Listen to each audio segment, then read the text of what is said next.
پہلے میں ایک سوال کسی نے مجھے واٹس ایپ پہ بھیجا کہ جو اللہ کا انکار کرنے والے ہیں نا ایتھیسٹ, یہ بھی کہتے ہیں کہ جتنا جرم ہو سزا اتنی ہونی چاہیے نا. 60 سال تم جرم کرتے ہو تو مذہب یہ کہتا ہے ہمیشہ جہنم میں جلو گے. ارے بھائی عمریں 60 سال کی 70 سال کی ہوتی ہیں, تو 70 سال ہم نے اللہ کی نافرمانی کی تو پھر 60 سال جیل ہو جانی چاہیے قیامت کے دن. تو اسلام یہ کیوں کہتا ہے کہ کافر ہمیشہ جہنم میں جلے گا؟ جرم محدود ہے اور سزا کیا ہے؟ لا محدود. یہ لوگ بھی یہ بھی بہت اعتراض اٹھاتے ہیں, لیکن یہ بڑے گھنے ہوتے ہیں, آپ کو بتا دوں. یہ اپنا اس اعتراض کو دنیا پہ فٹ کرے نا تو وہیں بھی یہ اصول غلط ثابت ہوگا. چوری کتنی دیر کی ہوتی ہے جب آپ انسان چوری کرتا ہے؟ بعض دفعہ 1 منٹ کی ہوتی ہے, بعض دفعہ آدھا گھنٹہ لگ جاتا ہے. اور سزا کتنے سال کی ہوتی ہے بھائی؟ کسی کو 1 سال جیل میں ڈالا ہوا, چوری کی نوعیت پر ہے کہ چرایا کیا ہے. بعض دفعہ عمر قید کی بھی سزا ہو جاتی ہے. قتل کتنی دیر میں ہوتا ہے؟ ایک گولی یہاں یوں کیا, 1 سیکنڈ میں بندہ شاٹ, اور سزا عمر قید. بھائی جرم تو 1 منٹ میں کیا, سزا کیا دی جا رہی ہے؟ اور عمر قید میں تو کیلکولیشن بھی نہیں ہوتی, جب تک زندہ ہے کہاں پڑا رہے گا؟ باہر نہیں نکلے گا. تو تم دنیا میں یہ اصول نہیں مانتے تو آخرت میں بھی یہ اصول نہیں ہے. آخرت میں دنیا میں یہ اصول کیوں ہے؟ دیکھو کہ یہ نہیں دیکھا جاتا جرم کتنے دن کیا, جرم کی نوعیت دیکھی جاتی, اس کا ویٹ کتنا ہے. بھائی جرم میں کیا دیکھا جاتا ہے؟ اس کا وزن کتنا ہے. جرم میں ہمیشہ کوالٹی دیکھی جاتی ہے, کوانٹٹی نہیں دیکھی جاتی. یہ دنیا کا بھی اصول ہے. آپ گالی دیں پڑوسی کو, وہی گالی ابا کو دیں, جرم بالکل ایک جیسا ہے, کوانٹٹی وہی ہے. پورے الفاظ, الو کا پٹھا کسی نے پڑوسی کو بول دیا, 3 لفظ استعمال ہو, الو کا اور پٹھا. اللہ نہ کرے بے ادبی معاف, کوئی اپنے ابا کو یہ بولے تو وہی 3 الفاظ استعمال کیے ہیں. بھائی کیا خیال ہے؟ لیکن جب پڑوسی کو بولے تو وہ الو کے پٹھے کے جواب میں آپ کو کہے گا تو ہوگا, یہ کہہ دے گا نا تو ہوگا. وہ ایک آدمی ایمپریس مارکیٹ گیا تو اس نے, ایمپریس مارکیٹ میں جانور بکتے ہیں نا, اس نے پوچھا یہ الو یہ کتنے کا ہے؟ اس نے کہا جی یہ 500 روپے کا. ایک الو کا بچہ بیٹھا ہوا تھا چھوٹا سا, اس نے کہا یہ کتنے کا؟ اس نے کہا 2000 روپے کا. اس نے کہا یار وہ 500 کا اور بچہ 2000 روپے کا, یہ کیا؟ اس نے کہا یہ وہ صرف الو ہے, یہ الو کے ساتھ ساتھ الو کا پٹھا بھی ہے. یہ الو کے ساتھ ساتھ اس میں 2 کوالٹیز ہیں. ٹھیک ہے نا؟ تو بالکل ایک ہی نوعیت کی گالی ہے, مگر اس کا ویٹ کیا ہو گیا ہے؟ بڑھ گیا ہے. تو بھائی دیکھو, آپ جب جرم کرتے ہو حکومت کا, اس کی نوعیت الگ ہوتی ہے. یعنی شخصیات سے ویٹ میں فرق پڑتا ہے کہ کس کی نافرمانی ہو رہی ہے. پھر خود نافرمانی کس نوعیت کی ہو رہی ہے. دیکھو میں 2 مثالوں سے بات سمجھاتا ہوں آپ کو.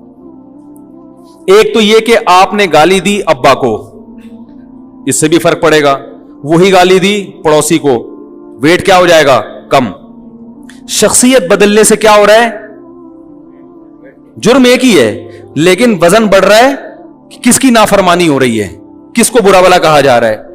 دوسرا, بعض دفعہ شخصیت ایک ہی ہے لیکن نافرمانی جس نوعیت کی ہو رہی ہے اس میں فرق ہے. جا ذرا 1 درجن انڈے لے آ, ٹھیک ہے نا, آپ بھول گئے, کوئی بات نہیں, ابا کہیں گے تھوڑا سا, ابا صلواتیں سنا دیں گے, یار تو ہر وقت بھولتا ہی رہتا ہے یار, ہمیں تو تمہاری اماں جب بھی کہتی تھی درجن انڈے لے کر آؤ, ہم تو احتیاطاً 2 درجن لے آیا کرتے تھے. اچھا تیری بیوی آ کے تجھے سدھارے گی, ایسے کہتے ہیں نا ابا, ہمیں پتا ہے تو اب ہماری نہیں مان رہا, تیری ایسے 2-4 سلائیں گے, ختم ہو جائے گی بات. لیکن ابا بیمار پڑے ہوئے ہیں, ابا نے کہا فوراً ایمبولینس لے کر آؤ, مجھے اٹیک ہوا ہوا ہے. آپ بھول گئے, ابا چھوڑے گا؟ دوسرا اٹیک ابا کو ہوگا یہ سن کے کہ میرا بیٹا ایمبولینس لانا. حالانکہ شخصیت بولو بھائی ایک ہی. اور آسان مثال, آپ کے ابا نے آپ سے کہا کہ بیٹا یہ کر دو, یہ پانی لے آؤ, یہ کر دو, آپ بھول گئے یا آپ نے کہا چھوڑو ابا ایک دن آپ کے ابا نے آپ سے کہا کہ بیٹا تمہیں پتا ہے میں تمہارا ابا ہوں, میرا احترام کیا کرو. آپ نے کہا ایکچولی مجھے ابھی تک دلائل کی دنیا میں اطمینان نہیں ہوا کہ آپ میرے ابا ہیں بھی یا نہیں ہیں, میں کنفرم نہیں ہے, میں اس میں کنفیوزڈ ہوں. اب اس کا علاج 2-4 تھپڑ نہیں ہے. ابا فوراً جنگ اخبار سے رابطہ کرے گا کہ میں نے اس بیٹے کو اپنی جائیداد سے عاق کر دیا. اب آپ جتنی مرضی نیکیاں کرو, آپ صبح و شام ابا کے پاؤں دباؤ, سجدے کرنا شروع کر دو, ابا کہیں گے تجھے جائیداد میں حصہ نہیں ملے گا, دفع ہو جائے یہاں سے. آپ کہیں میں اتنا اچھا, اتنی خدمت, آپ کہیں گے جب تک اپنے جرم سے توبہ نہیں کرے گا نا مجھے ابا نہیں مانے گا. بلکہ دنیا کا جو ابا ہوگا نا وہ تو کہے گا اب تیری توبہ بھی قبول نہیں ہے. تو اللہ غفور رحیم ہے جو کہہ رہے چل مان لے, اب اللہ مان لے مجھے. تو میرے بھائی جیسے ابا اور پڑوسی کے جرم میں فرق, اسی طرح ابا کے ساتھ 2 مختلف جرائم کی نوعیت میں فرق.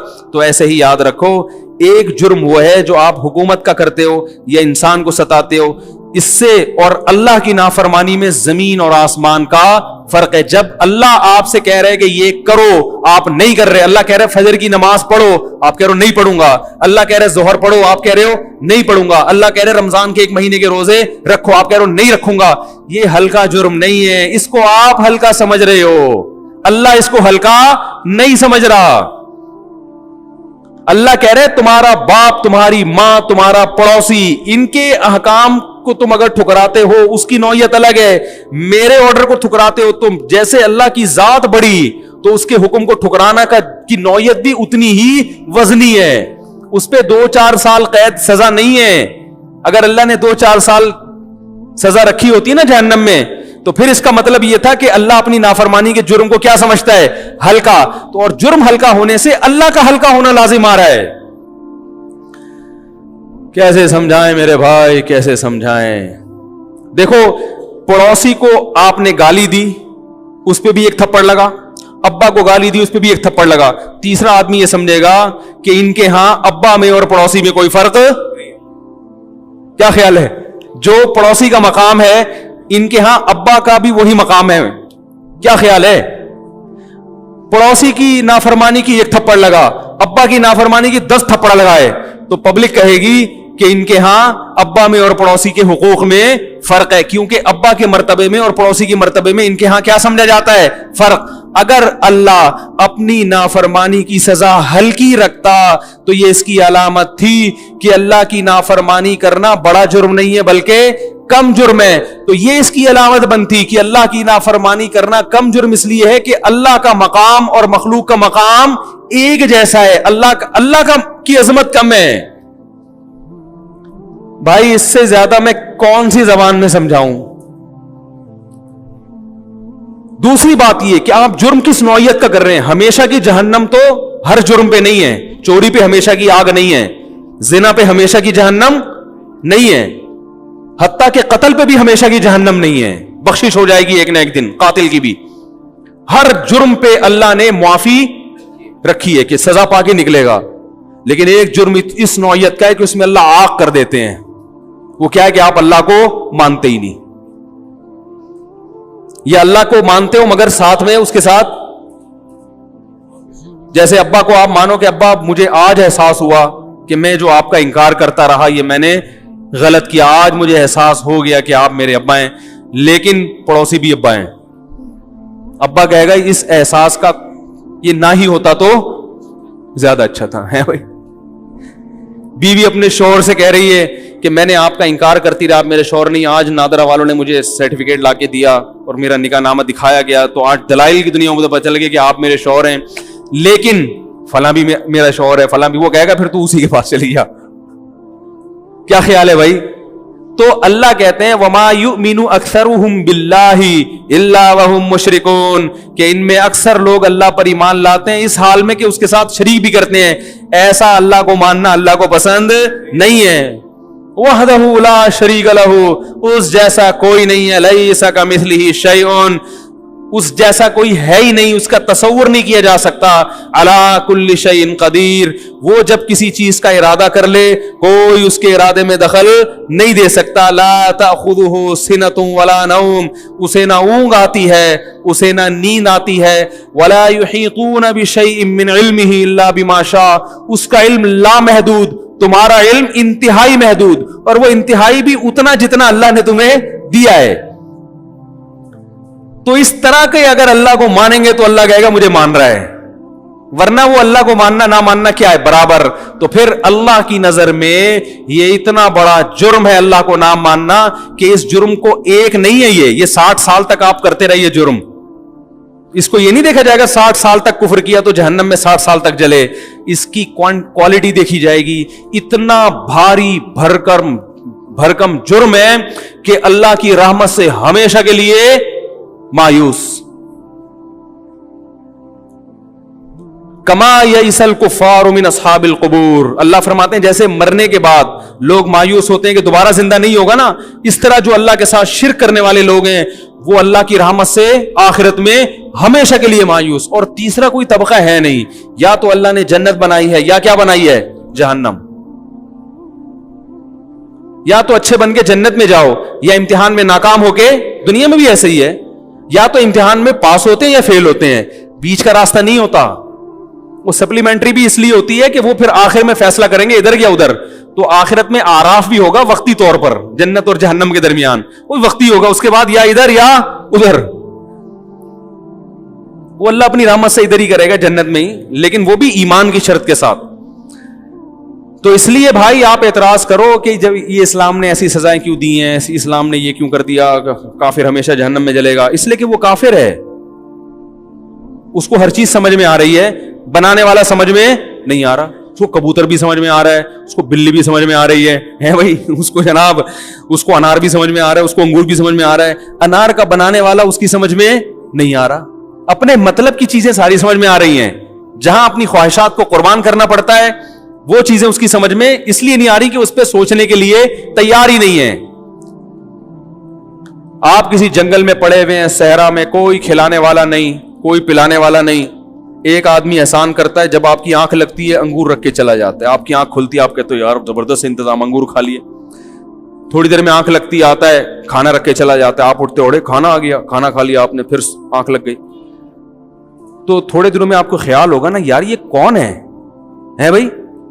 اب ایک بندہ آپ کو نیند سے اٹھاتا ہے اور کہتا ہے کہ یہاں ایک صاحب رہتے ہیں جو آپ پر اتنے مہربان ہیں, انہوں نے آپ کو مرنے سے بچایا, قحط میں ہلاک ہونے سے بچایا, ہر تھوڑی دیر میں آپ کے لیے کچھ نہ کچھ رکھ کے جا رہے ہیں, تو چلو ان کا شکریہ ادا کر. اب جا رہے ہو تو شکریہ ہی ادا کر لو. آپ کہتے ہیں بھائی چھوڑو یار, ہمیں اس سے کیا, کون رکھ کے جا رہا ہے, ہمیں تو یہ انگور اچھے لگ رہے ہیں, انار اچھے لگ رہے ہیں, اور کھانا اچھا لگ رہا ہے, ہمارا پیٹ بھر گیا, پتلی گلی سے نکلو. کس قدر بے مروتی ہوگی کہ نہیں ہوگی. تو یہ جتنے اللہ کے نافرمان لوگ ہیں, انہیں انگور بھی اچھے لگتے ہیں, انہیں آم کے موسم میں آم بھی اچھا لگتا ہے, خربوزے بھی شوق سے کھاتے ہیں, دودھ بھی شوق سے پیتے ہیں, ہائی جینک چیزیں کھاتے ہیں. یہ صحیح سمجھ آ رہی ہے بات. یہ تو ایسی ایسی چیزیں کھاتے ہیں جو اللہ نے ایسا لگتا ہے صرف ان لوگوں کے لیے بنائی ہے. غریب آدمی تو بےچارا وہ دیکھ سکتا ہے ان اصلی اوریجنل چیزیں تو یہ لوگ کھاتے ہیں, صرف کھانے کو فوکس کرتے ہیں, لائف کو انجوائے کرنے کو فوکس کرتے ہیں. پھر یہ اس بحث میں پڑھنے کے لیے تیار نہیں ہے کہ حلال کیا ہے اور حرام کیا ہے, خدا کن چیزوں سے خوش ہوتا ہے, خدا کن چیزوں سے ناراض. آج کل وہ بہت چل رہا ہے نا بالی ووڈ میں, جو ایک ایکٹریسز ہے اس نے توبہ کر لی تو پوری دنیا اس کے خلاف ہوئی ہوئی ہے لبرل لوگوں میں کہ یہ کیا کر رہی ہے. اس کا یہی بات ہے کہ بھائی ہمیں کس نے پیدا کیا, اللہ نے. تو ہم پوچھیں گے تو صحیح نا کہ یہ حلال بھی ہے کہ نہیں ہے, پوچھیں گے بھی تو صحیح. اور یہ دنیا کب تک ہے, ہمیشہ کے لیے تھوڑی ہے. ایک دن تو بڈھا ہونا ہے, بوڑھا ہونا ہے. یہ جو ہیروئنز فلموں میں ناچ رہی ہیں ہمیشہ تھوڑی ناچیں گی. ایک دن آئے گا چہرے پہ جھریاں پڑیں گی, کمر جھکے گی, نسوانی حسن سارا ختم. وہ جو ہیرو ہے کب تک اپنی باڈی کو فٹ رکھے گا میرے بھائی. بڑی فٹنس کا خیال کیا جاتا ہے, ہر وقت ڈاکٹروں کی ٹیم گھومتی ہے. اب آپ کا ویٹ, آپ جو ہیرو ہیں آپ کا ویٹ تھوڑا سا بڑھ رہا ہے, انڈا کھانا چھوڑیں پلیز, آپ زردی نہ کھائیں, آپ پلیز تھوڑا میٹھا کم کریں, وہ بڑا تاکہ میں دیکھنے میں ہیرو لگوں. کب تک لگے گا میرے بھائی؟ ایک وقت آئے گا کہ ڈاکٹر کہے گا میں بھی عاجز آ گیا, اب یہ بال سر پہ گرنے سے دنیا کی کوئی طاقت نہیں روک سکتی. کیا خیال ہے؟ یہی کہ بھائی اب دانت سارے نقلی لگا دو آپ, لیکن اس کے لیے جبڑے میں طاقت ہونا. اب دانت ٹک ہی نہیں رہے نا, نقلی تو لگا دیے مگر وہ ٹک ہی نہیں رہے. وہ ایک آدمی تھا نا, گلوکار تھا, بڑھاپے میں بتی سی لگ گئی اس کے. اب جب وہ گانا گاتا تو زیادہ زور لگاتا تو بتی سی نیچے گر جاتی, پھر اٹھا کے لگا دیتا.